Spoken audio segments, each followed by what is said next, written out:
Meta CEO Mark Zuckerberg submitted a letter to the House Judiciary Committee stating that he regrets his role that his company has played in helping the Biden administration censor Americans and suppressing information ahead of the 2020 election. Here to discuss is Andrew Chapados, host of Unauthorized Opinions and writer for Blaze News. So, Andrew, thanks for joining us. So how critical is this admittance from Zuckerberg, especially leading up to this election in November? I think it's really critical, and I think what most people are going to say is why now? But the actual admittance by Zuckerberg, or the Zuck if you prefer, it is huge, right? Because you've had so many years of people denying and defending social media websites like YouTube and Facebook, and of course Meta, as it's called, denying that there was ever any election interference or denying that there was any censoring or silencing of voices that the machine didn't agree with. So now to have Zuckerberg come out and actually admit this, it'll be interesting to see how it plays out, in left-wing media and other sources closer to the White House at this point, and what their opinion is on this and how it changes. But I think what everyone's asking is, why now? Why is he doing this at this very moment? What's inspiring him? And if this is a little bit of a 5, 12, 13D chess happening right now, who knows? Andrew, we should definitely get into that. But first, just talk to us a little bit about the reception. How's this been received in the tech community and beyond? I mean, I see a lot of people, for instance, first saying what you just said, oh, whoa, he actually said it. He said it right here. He admitted that this happened. But what else is going on out there? Well, people are saying, everything from I lost money from this. Is there going to be any sort of, rollback to the amount of money I should have been? Is their reach going to be readministered? Because everybody knew, I think around 2020, the beginning of 2020, that they sort of flipped a switch and started censoring and silencing and pushing down voices. They really did this on YouTube a lot, and in the last couple of years, they escalated it on Meta platforms. So people are really talking about, what does this mean for the future? Is Facebook going to allow their reach to flourish, and maybe they'll be remonetized and be able to make an income off of the social media access? Or will there just be sort of going forward this understanding that Facebook doesn't really want to get involved in your politics. They don't want to be influencing elections. And that's what I think the predominant narrative is amongst tech sources and people who are around this a lot, where they're thinking Mark Zuckerberg's been hanging out with Dana White, with Joe Rogan. He's in jiu-jitsu tournaments. He thinks Trump is a badass now. Has he been influenced so far that he doesn't even want to be involved in left-wing politics anymore? And I think you see a lot of that, and I think you see a lot of him focusing on Meta products like the augmented reality and things like that. So I think people are going to start thinking that the Zuck just doesn't want to play ball anymore.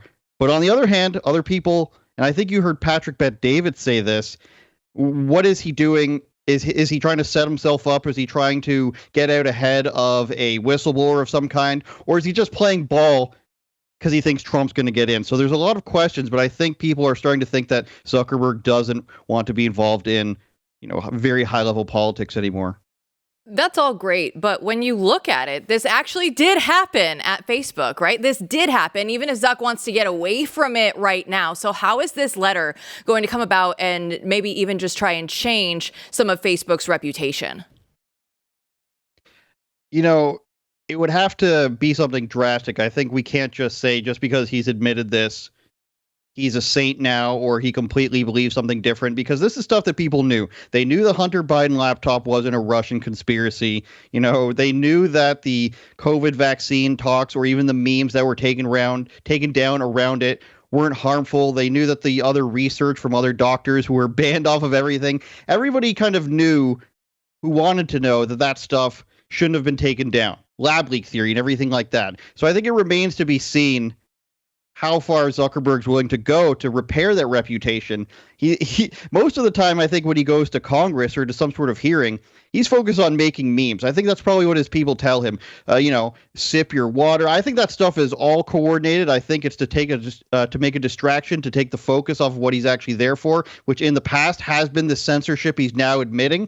So I think moving forward, he needs to do more than what he's actually done through this letter to convince people to trust him. And that comes through action. Say, these people have been censored, we're lifting any breaches, say that we're going to start working with people, or just come out and say, we don't want to monetize political stuff. Just come out and say it until he actually makes more action regarding this, or pushes the ball towards somebody else who says they're going to take care of it on his team and start reaching out to people. I don't think people should trust him outright anymore. I mean, where's that fight with Elon Musk? That never happened. So I personally am holding out some hope here. As much as I want to get my hopes up that the Zuck is our guy now, I'm holding out that glee. Yeah, I think that's wise. I mean, we should talk about this a little bit. I mean, I think you're definitely right. When I drill down to the core of what we can actually know, right, and these two opposing sides, I would say this. First, we do know that he's way more complicated than people make him out to be on the right sometimes, as simply some kind of lib. He's devoted to his business. He's devoted his entire life to his business. And he's a very talented guy. And so what everyone was saying in the past was he was basically crushed. I mean, the government went, this is proof of it. He's saying it out loud. The government came to him and threatened his business and put enormous pressure on him. And here's something I think our audience needs to know. People like Jack Dorsey were not sitting there as kings of the world. They were dealing with forces that are much more powerful than them and their company, namely the United States government or, say, China, right? So that's not giving him some grace for his decisions, but it's saying he's in a very complicated spot in the very beginning, and he was crushed. He had to move his business in a different direction, and he was definitely crushed. I'm also hearing the same things you are about his progression, that he is slowly changed over time, and some of his inner self is maybe coming to his outer self as he holds the American flag and goes waterboarding. So I think your skepticism is justified. What about this, though? Another thing that people are saying is, here's a guy, the Machiavellian angle, the practical sort of Machiavellian businessman. Here's a guy who controls something that has its fingers on the pulse of billions of people throughout the world. He has more information about what people are thinking than almost anyone else on the planet.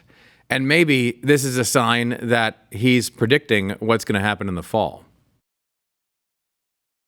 I think that's a valid point. I mean, if he has information which has been sold in the past, to remind everybody that he knows how people are going to vote in this election, and they've done studies on this, the social media platforms are able to predict a lot of things. If he knows how it's going to go in November, then he knows by this judgment that he must know that Trump's probably going to win, and he wants to get out ahead of that, saying that he's awesome, saying he's very American, cozying up with that new inner right-wing circle that shows up at UFC events. There's maybe something that Zuckerberg knows that the rest of us don't. We can't just, like you said, write him off as some, kooky programmer who's played by Jesse Eisenberg and outsmarted the Winklevoss twins.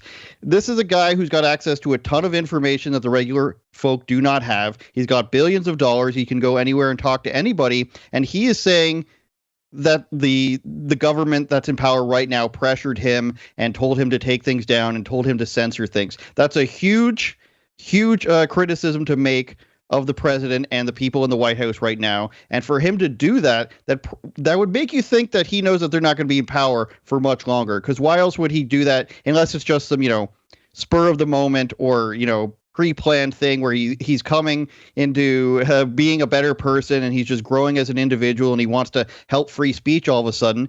If that was the case, then you'd be like, well, where were you in the last 5 years, Mark, when everybody was complaining about this? Something has happened or something is going to happen that he probably knows about and he wants to get out ahead of it, or he just knows something. I think the idea that he's just having I don't even know what the term is, but he's just, waking up. I think the odds of that one are pretty far down the list of reasons why he's releasing this letter right now.